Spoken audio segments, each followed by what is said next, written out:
Yo, if we're watching this, we're in for a really cool video because we're gonna get a tour of the bridge of a Great Lakes freighter, and we got a Bible bite coming our way. So, welcome aboard the motor vessel American Courage.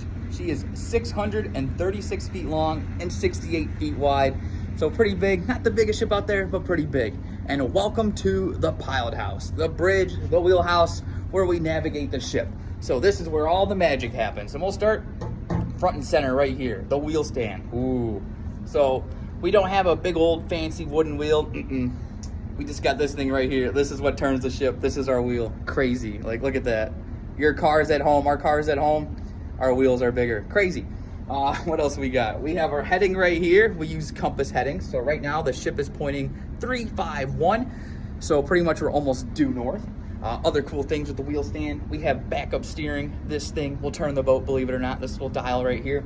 We got pumps, 2 pumpos, meaning things that push the rudders. So if we really want the rudder to move faster, we'll turn 2 pumps on. And then we can also turn on autopilot, AKA Iron Mike. If you're an old school sailor, you turn this, select what mode you want, and turn this dial and tell the ship what you want it to do. So not too bad. Moving along, we're gonna come front and center. Dun, dun, dun. The center window. Bam, the con position. So we'll start over here. If you drive a car, sometimes we'll use maps or Google Maps to help us get to our destination. This is our Google Maps or maps per se. This is ECPIN, so this will pretty much we'll put in a route. We have to do it ourselves, not like take us from Detroit to Duluth and a route will pop up. We'll have to put it in. We can save it, but this is where it's at. GPS system right here. We have a VHF radio, so if we want to talk to other boats or the Coast Guard, use that. We also have 2 more. We got one over here, back there, and then spinning around, bam, another VHF radio back there. In the front window as well, we got some cool things.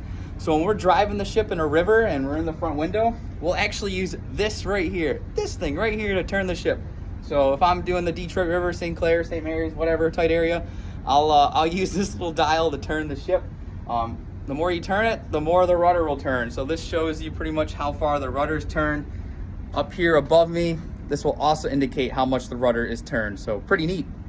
Also, right here, this is our throttle. So if we want to go ahead faster, we'll push this forward. If we want to go astern backwards, we'll use this. We have a controllable pitch propeller here, meaning the blades change angles. Pretty cool.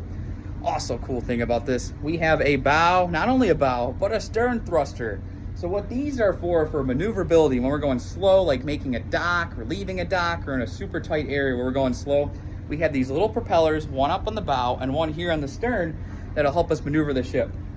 I went to school for 4 years and they're pretty easy to use in a sense. So all you gotta do, if you want the bow to go to the right, just push this to the right. If you want the bow to go to the left, push this to the left.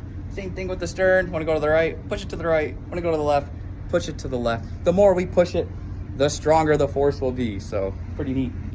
Moving along here. Don't touch it. This is our general alarm. So if there's an emergency, we need the crew to muster. This is where we'll sound it here on the bridge. We have our RPMs right here. We're going 0 because we're at a dock, but revolutions per minute, how fast the propeller's going. If you look right here, we have our old school telegraph. Meaning if we just want to talk to the engine room back in the day, if we want to go ahead full speed or stern full, blah, blah, blah, we'd use this. The one old school thing we do use, these sound powered phones. So it's pretty cool how it works. The dials are labeled. You select where you want to call. You turn the little lever here and sends a signal to that person or area you're calling, and then, hello, mom? I'm just kidding. Anyways, pretty cool how it works.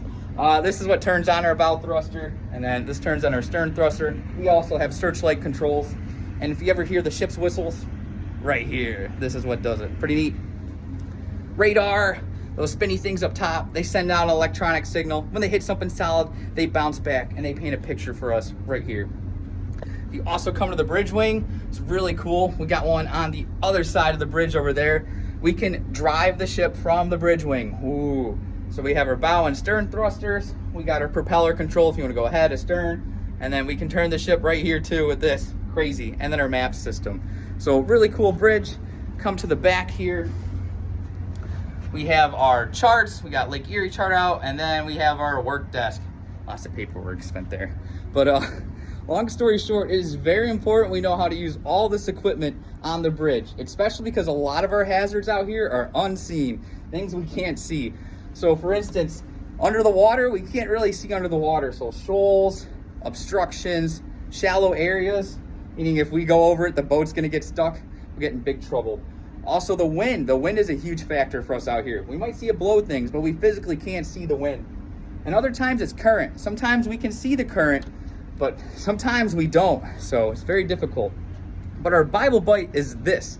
A lot of us as Christians, we face these trials and we keep losing these fights because we don't recognize that we're fighting a spiritual battle, a spiritual war. And these spiritual wars are unseen. We're fighting against the heavenly realm, it says. The spiritual forces of evil in the heavenly realms, it says in Ephesians 6:10. So it says this in 6:10. It says, finally, be strong in the Lord and his mighty power. Put on the full armor of God so that you can take your stand against the devil's schemes. For our battle is not against flesh and blood, but against authorities, against powers of this dark world, and against spiritual forces of evil in the heavenly realms. Therefore, put on the full armor of God so that when the day of evil comes, you may be able to stand your ground. And that starts with Ephesians 6:10. So Paul writes that. He's talking about the spiritual battle, and he's talking about the spiritual armor we need to put on. A lot of us, we lose these fights, we lose these battles because we don't know how to use our armor. We don't know how to use our sword. And like the ship, if we don't know how to navigate and use the equipment we have on here, this ship will run into trouble. It could face the end if we do something, if we don't know what we're doing. With us, our souls will die. Our souls will spiritually die if we don't know how to put on our armor and how to take up our sword. So it is very important that we recognize this in life, because a lot of us will keep losing these fights because we don't understand that it's a spiritual battle that's going on. And our weapons is that prayer. Our prayer life will dictate our future, meaning our prayers to God, how we spend our time in prayer, will dictate the trajectory of our life. Our prayer life is so important. In addition, the Word of God, that is God himself giving it to us. He spoke through man and he gave us his word. So a lot of us will pick and choose what we want to read out of the Bible, but we need to apply all of it. And then in addition to, a lot of us, including myself, sometimes we don't like to take advice from other people, but God will send people into our lives at times to speak to them, to give us a word. So we need to be very careful when we're going through these battles in life. And even if we're not in a battle, God will speak to us in spiritual ways. And because we're not keen in, we're not tuned in, and we don't have our armor on per se, we're not sharpening our sword, we're going to miss it. And then when those hard days come, it's going to kill our soul or set us back. But anyways, I hope you guys enjoyed. Got to check out a freighter, and we got a good Bible lesson out of it. Peace.